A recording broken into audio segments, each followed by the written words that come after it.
Okay, so hopefully those examples cleared up the idea of hypothesis testing and made a little bit of sense to you.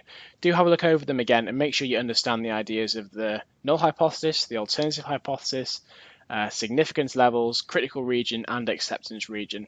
You kind of understand how all those concepts fit together and try and get an idea of what hypothesis testing is all about. It's all about figuring out whether distributions are correct or whether they might be wrong and what the chances that they're wrong.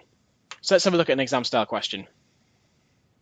So in the previous year, a bus company finds 20% of people buy a ticket. An employee thinks this proportion has changed. So no calculations to do here. It's very quick to write this stuff down, so please do have a go at it. Go back over the lesson first if you want, but please do have a go at it. It's well worth your time to have a go at questions like this. Firstly, try and write down the hypotheses. Is it going to be one or two tailed, do you think? And then I've given you an example of what's happened. And this one at the bottom where it says comment on the employee suspicion. What we mean here is, are we in the critical region? And what should we do?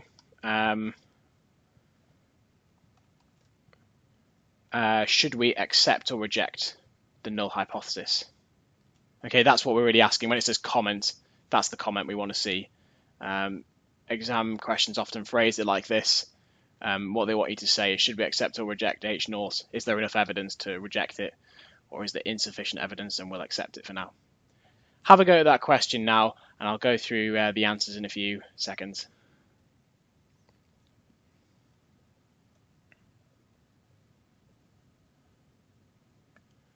Okay, hopefully you've had a chance to have a quick look at that question. Okay, so firstly, we want the null and the alternative hypotheses. So the null is just the original assumption, and in the previous year, they found that 20% of customers buy a weekly ticket. So the null, H naught, remember we call that, is that P, the probability of someone buying a ticket, is 0.2. That's our null hypothesis. Now the employee thinks this proportion has increased. That is our alternative hypothesis, that it's increased from 0.2. So it's that it's larger than 0.2. Okay. Part B asks, is this going to be a one-tailed test or a two-tailed test? Remember that one-tailed tests have, in the alternative hypothesis, they have an H1, with a less than or a larger than sign. Two-tailed tests have an alternative hypothesis with a not equals to sign. Now, our alternative hypothesis has got a larger than sign, so actually, this is just an example of a one-tailed test. We're just going to have one critical region where at the top, where we say, well, so many customers have bought a weekly ticket that the proportion has almost definitely increased, and we'd reject the null hypothesis, okay? So this is only going to be one-tailed. If it was an employee thinks the proportion has changed, then it would be a two-tailed test because we'd have a not equals to sign in our alternative hypothesis. Part C, we've been told the employee takes a sample of 30 people at a 5% significance level. We've got a critical region of X is larger than or equal to 11.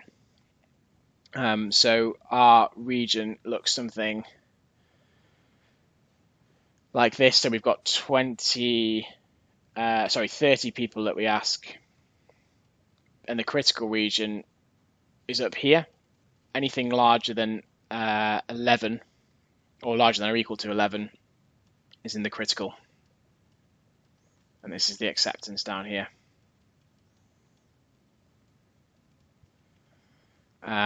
So 8 people in the sample bought a weekly ticket according to the question, so we're in here, aren't we?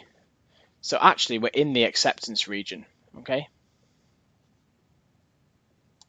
So we could write, because we're in the acceptance region, we're going to accept the null hypothesis.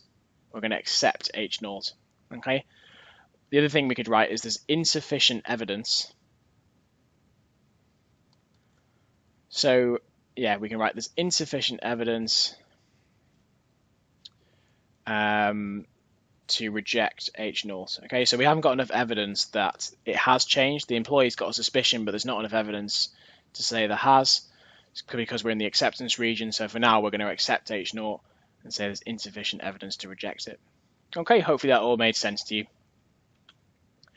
And that's it for now. There's more hypothesis testing next time, and basically the next part tries to go over how we actually calculate where the critical region is, and also links it in with this lesson and goes through some whole questions of forming the hypotheses, talking about significance levels, finding critical regions, and then commenting on the suspicions. So for now, feel free to have a look on the Solve4x website at the part 1 hypothesis testing stuff. There's all the standard like practice questions and quiz questions on there, and the summary sheets to have a look at. And hopefully I'll see you again next time to go over part 2, where we'll do a few more calculations and go over the rest of hypothesis testing. Thanks for watching. I'll see you next time.